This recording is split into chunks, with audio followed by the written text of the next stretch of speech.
In a world where the only constant is change, standing out in your career is more important than ever.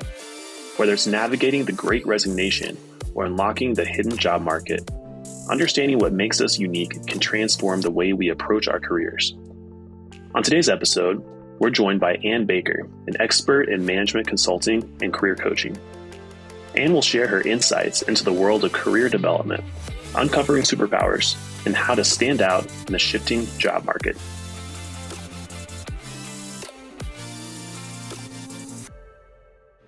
Hello and welcome to Water Cooler Wisdom. I am Jake Blocker. And I am Rachel Grail. Rachel, great to see you. Always happy to be here, Jake. Great to see you too. Yeah, and we have yet another great topic and a great guest. Another one I'm really excited for because I know a lot of people that need this topic right now.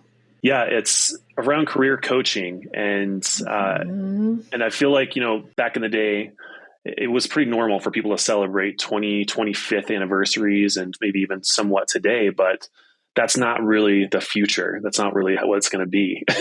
Can you imagine just going to one job and then having a pension and that's the whole... Oh man, it's so far from my realm of reality. I'm quite jealous of that. And, in preparation, I wanted to look up some stats around tenures based off of generations. So you're ready for some solid stats. I am ready. All right. So this is tenure based off of generations.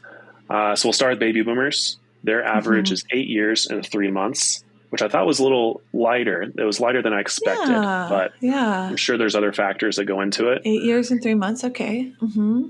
Gen X drops a bit, 5 years and 2 months. Okay. Yeah.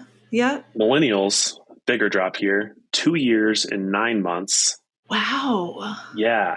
I think it was 3 years, like a few years ago when I looked, but it's dropped again. Yeah.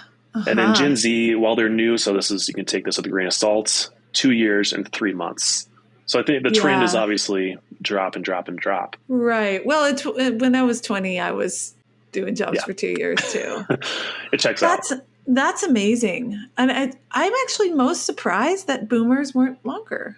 I know, me too. I fully expected like 20 years to be the average there. Yeah. Wow. And that's what makes talking about career coaching, I think, so important because so many of us are constantly now shifting our careers. I know I'm on my third career, third time's a charm, I think. Yes. And I see how they all come together. It's all kind of come together to be the amalgamation of my skills and what I offer. And it's almost, as a marketing expert, would you agree that finding the right career and landing the right role it's almost an exercise in marketing? So yeah, I think it's full on branding. It's figuring out who you are, figuring out who you want to be, what you want to be known for, and putting that out to the public. So that's what I'm really excited about today. I think that's going to be the theme of today's topic is how to put yourself out there and get picked. Yeah. Well, I personally know a lot of people who are in the job market right now. So I'm excited. Should we dive into it? Let's do it. All right. Welcome, Ann. So a little about Ann. Ann is a board certified motivational leadership effectiveness and career coach, consultant, and facilitator, partnering with individuals, teams, and organizations for over 20 years. Currently, she designs and delivers experiential workshops to help career changers seek engaging and meaningful work, and begin her career in management consulting, working with CEOs to motivate and retain their teams through engaging rewards and retention building practices. Later, she pivoted to developing consultant leaders and building high-performance teams at IBM and PricewaterhouseCoopers. Welcome, Ann. How are you? Thank you. Happy to be here. Excited to be here, actually. I think the timing of having you here, Ann, is so good because I've been talking to a lot of people. I personally know several people who are in the job market really at all levels. And it seems like a lot of the standard ways of finding good roles just aren't getting the kind of results that they used to. So we know it's sort of old news. The Great Resignation is balancing out, but companies are still really struggling to find good talent. So what do you advise professionals do when they're out there looking for a good fit for a job? Well, first of all, I think, yes, the market is what we finished with the Great Resignation, and it is kind of a bit more balanced with the seeker and the employer. But it's still one of the most dynamic job markets we've ever experienced in the history of work. And that a perspective could be exciting about that. A lot of different things that you can take advantage of. Unemployment is still very low, very lower than pre-pandemic. It's still teetering below 4%. There's still 1.4 jobs per person. Yes, right around the Great Resignation, Wow. it was around over 2 per person, but still good. We're going to see. There's a lot of uncertainty out there right now. With, of course, are we going to have a recession? What is it going to look Right. like? And the whole, unrest with the Middle East and Ukraine and Russia and an election year. Yeah. But there's still Just a a few lot. things, no big deal. Just my stress dreams at night come to haunt me. But there's still a lot to be hopeful about. When you think about COVID and the pandemic impact and what to take advantage of there, what was proven there is that we can work effectively remotely. So that's good news. You can network remotely. Virtual chats are a reality, an effective reality, which is great for those introverts out there. And it's much easier now to change careers because of the Great Resignation and people wanting to bring in people, employers wanting to bring people in so quickly. You don't have to have the experience. You don't have to have the degree, what they call kind of the paper ceiling. They just want to know that you are able to come in and have impact immediately. And there's other ways you can demonstrate that besides showing experience and showing a degree. So that's good news, I think. Also, what's good news is because of the mass layoffs that happened right around pandemic, it's expected. It's not a matter of if, it's a matter of when, and it's not a scarlet letter. So I think that's also because people they feel so less than confident when they're in the job market because of a layoff, and they shouldn't. It's Right. I think that's such a good point is that they get a hit to their confidence. And then we know that they're unique and wonderful and they bring all of these great things, but sometimes it's hard for them to feel that or sense that or talk about that with people after a hit. Right. And so that makes it easier. And then just one other thing I want to touch on, and then how the people, whether they're in their jobs right now or out of jobs looking for work, how they can take advantage of this time. The AI impact. We have to speak about that because it is in our faces. And, whenever there's a change, people get nervous like, oh, my job's going to become obsolete. And yes, jobs are becoming obsolete. Requirements are changing. But they're changing for other jobs, for other requirements. So it's actually an opportunity. So that's the perspective I'd like people to see. So if you're out there, or if you're stuck in your current role, there are things you can be doing. The best advice that I like to give is to really think about being CEO of your career.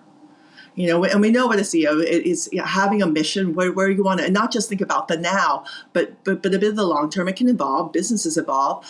So having your mission, having your strategy, and having a plan is the best advice I can give you. And the first I'm thing, over here taking notes for myself. This is a great tip. Yes. And the two things to really help catapult that into a reality for yourself, or making it clear for yourself, are being very clear about what your motivating drivers are, what are your core values, and those are indicators of the job requirements you want and the type of organization you want to be in, because they do evolve, as well as what are your superpowers. Since role requirements are changing, what you really need to hold on to are what those superpowers, those skills you have that you both enjoy using, that you're very good at, because they are what can translate into different roles for you.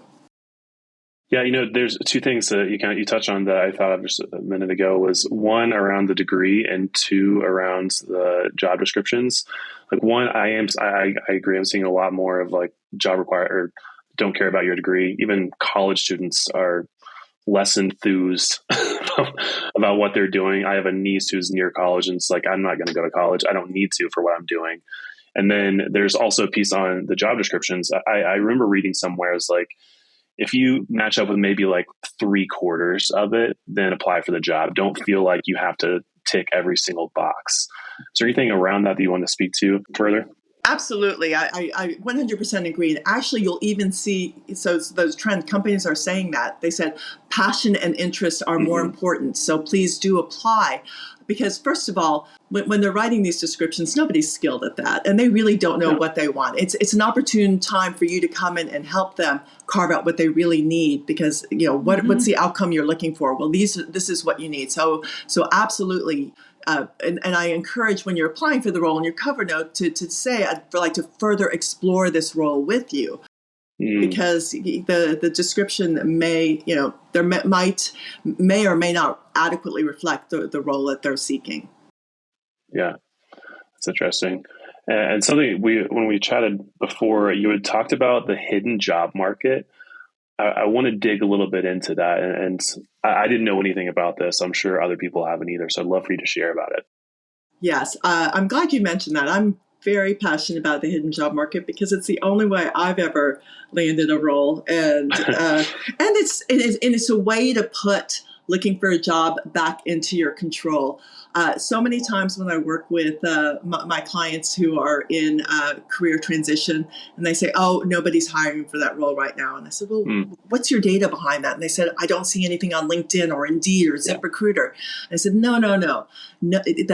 Using these job boards is really going out of style. Companies are more focused on relationships and networking. And so really what's being advertised is probably right now, up to 85%, well, up to 15% of the picture. 85% of roles are not being advertised on this. Wow. That's an incredible number. Yeah, it's because it's expensive. It's because of this applicant tracking system.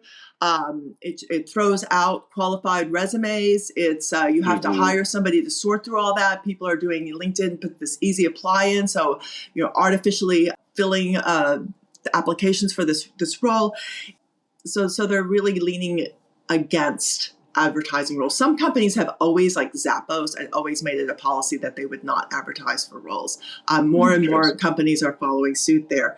So what this means, go ahead, I'm sorry. Oh, I was going to just ask a follow-up to that, and I don't want to interrupt your train of thought, but maybe you can fold this into it, is that when this kind of thing happens, it favors those that have connections. It favors those that are maybe already affiliated with the populations that know the people that get the jobs. And so that can be, I think, problematic for people that don't have access to certain communities, maybe underrepresented groups that we know we don't see in white collar jobs. How do those people build meaningful connections so that they can get access to these kinds of roles? Right. That's a very good question. What I suggest there is similar things that even if you do see these dream roles being advertised, you would still want to do these elements. One is you absolutely need to be comfortable with LinkedIn. LinkedIn is 24/7 advertising for you. Free advertising, I should stress. And it's the first impression. And so having your profile up there in terms of who you are, what your superpowers are, what you're capable of doing, and then a few, your about on there can also provide, a very concise and compelling story, and as well as of what you're capable of. It's kind of like your elevator pitch on there. And then the companies. So that's a start. Then what LinkedIn provides is so you have where you want to, you're clear about your motivating drivers. So what type of companies you want to work with.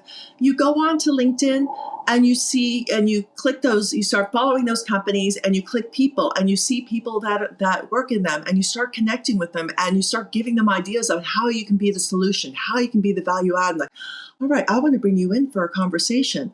So that makes it a little easier. And you can also start using your own network. You do not realize that maybe on the surface that, my next door neighbor, they work for AT&T and I'm interested in a nonprofit, but they know 500 people who could possibly help you. So start getting out there and start chatting about what it is you want to do and where. And you'd be amazed at who knows who that can help you get in the door. I love that. And I think one little follow-up question to that is for people who might be a little bit shy to just reach out to someone on LinkedIn and say, hey, yeah, I'd love to strike up a conversation with you. I'm interested in what you're doing. I'm passionate about it, and not have it feel salesy. Do you have a couple tips or recommendations for those people on how to initiate a conversation like that?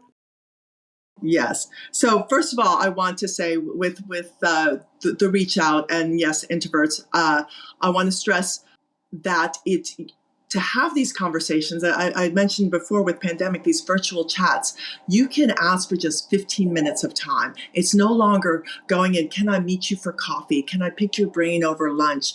Which those people want to agree with, and but they get rescheduled because they can't afford the time.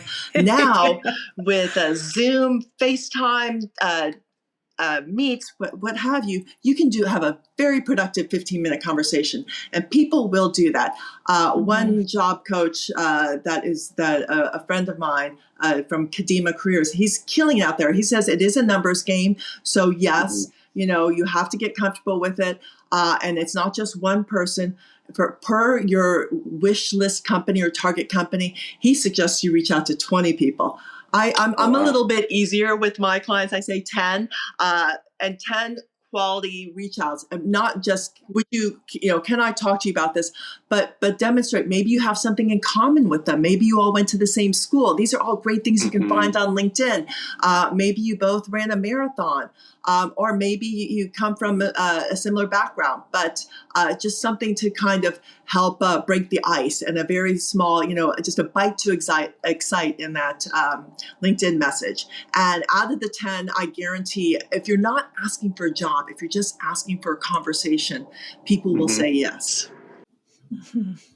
I like that a lot. And, I'm also wondering, what about people who maybe they're not really job seeking right now? I think all of us, we're semi open to work at all times because we experienced COVID. Got to be open at the same time. But hypervigilance out there. Whoop, whoop. Yeah, exactly. What could we be doing like right now just to, if something happens, if we start wanting to seek, or, the worst case scenario happens and you're desperately seeking work, what can you do now to start working on like your LinkedIn and other things to be ready for that if it happens? Absolutely. I think we should, back to being CEO and taking charge of your career and not waiting. I have a friend right now, 1 week she'll call me and she'll say, I'm going to quit. I need to quit this week. And the next week, I had a great meeting. No, I don't want to do that. And it's just going back and forth. I said, that's fine. Go back and forth in your head, but let's prepare yourself for, whatever. I just don't want you to wake up and say, absolutely, I'm miserable. I have to leave tomorrow. So those types of things that you should be doing right now.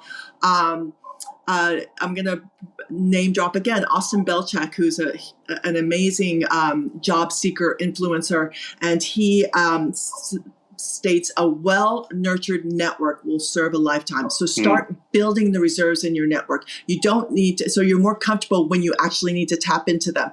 Reach out to people, let them know what you're up to, check in on how they're doing as well. It's a great way to practice your pitch. It's a great way to reconnect with people so that when you actually need their help, it's more comfortable for you. So that's definitely one. The other is absolutely be clear about those superpowers and continue to uplift them. Continue to find ways to use them. Maybe, whether it's in your organization, you can find there's trainings to help you upskill, showing and demonstrating that you're continually refreshing those skills is very marketable. If not in your organization, LinkedIn, if you're a premium member, has amazing classes, and they're not huge investment of time or money. I'm not, like those 10 grand project management certifications. No, these things are like, maybe a few hours for a couple of days. And you post them on LinkedIn, and it's a great career brand presence uplifter. Another one that I love, and I'm a junkie with, is massonlineclasses.org. They have amazing classes. Definitely include in those uplifting classes something around AI and digital, because that is going to help future ready you. Love that. And we'll link all of these wonderful resources that you're sharing in the podcast information description. Thank you, Jake. I think we have time for one more question, which is a little bit of a shift in topic, But I think we're seeing, partly due to COVID and maybe just natural evolution, people are starting to look at their life a little bit more holistically, and increasingly they want to have a job that integrates well with their priorities in life. Shout out to the younger generations, I think, really driving that forward. Can you talk about that a little bit? Do you see this? How do you see that impacting the way people look for jobs now? Absolutely, and you're right about the generations. One thing when we were talking about the state of the job market, there is an opening now for more of the Gen Zers, and that is going to be a huge impact on our workforce. The boomers are rapidly moving out. The Zers are coming in. They have similar values as the boomers, but they're more of the, what do we call them, the digital natives, and their values are on octane about being socially responsible and making green decisions, and that's going to, and I think, that changes their priorities, absolutely, in terms of what they're looking for in roles and work. But that's not the only thing that drives these changes. And that's actually how I got my start in career coaching, was working with people with shifts in their life priority. It was right around 9/11. And people that, things that were really singing to them at the time, now life is very fragile. And I don't want to be working on Wall Street anymore. I want to be working at something that has meaning or purpose if I'm going to have to be away from my family for those amount of hours. So those kind of things that these, and the priorities can be evolving. And when we talk about taking charge of your career, you really need to be making a note of that. So I would absolutely recommend keeping in mind what those priorities are, because they are indicators in terms of the type of work that you want to be working in, and the types of organizations. But also, if you can't get that through your work, start finding ways outside of your work. And what I mean by that is several years ago, I was in a role where I wasn't able to work in a leadership development capacity. And that's something that I'm very passionate about.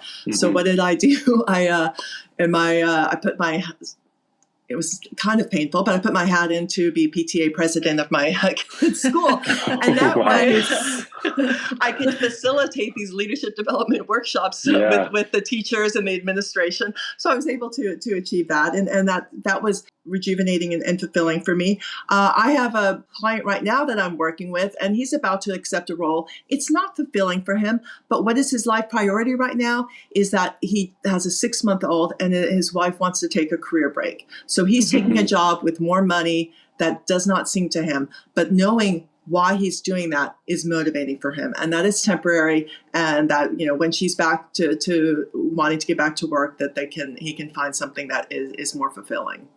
Right. Yeah. We have a multitude of drivers. I think that's a good note. Well, we could obviously keep chatting about this, but we do have to kind of bring it in for a landing. We'd love for our listeners to get to know you a little bit more. So we've got some hard-hitting questions to close out the interview with Anne today. And here we go. First one, coffee or tea in the morning? So most definitely coffee, and it has to be a non-dairy cappuccino. Ooh, yum. Early bird or night owl work style? Oh, absolutely early bird. I am a fan of new beginnings, whether it be the week, the morning. So yes, I am. Yeah. And how fitting that you help people find new beginnings in their careers as well. What's an app, a platform, or some software that you swear by for the work that you do? I absolutely am a fan of Google Docs, whether it's with my clients and working with them collaboratively on their career brand tools, or with I have 3 girls in college and they're constantly asking me to edit their college papers, or with my friends with social events and we're, making our calendars. It's What did we ever do without it? Right. How about a book that made a significant impact on you? Continues to make a significant impact on me is Getting to Yes. Yuri and Fisher.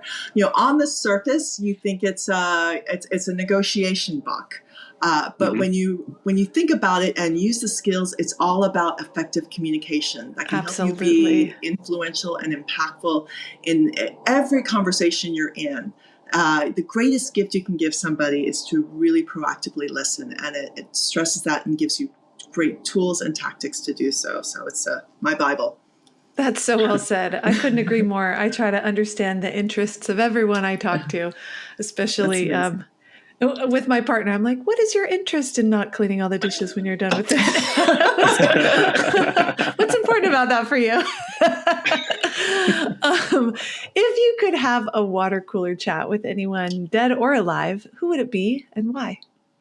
I love this question, and yes, it is challenging, right, to narrow down to one person. Right. But the person that's singing to me today, in terms of her influence, how she continues to reinvent herself to be relevant, how she's brilliant, and just is kind and does just constantly finds ways to be generous and do good, is Dolly Parton. Yeah. Using her craft. I love it. I was on the edge of my seat. Who's she going to say? RuPaul? I don't know. Yes, Dolly Parton. I love it. Thank you, Anne. It's been such a treat to have a water cooler chat with you. So we appreciate your time. Jake, always a pleasure to see you.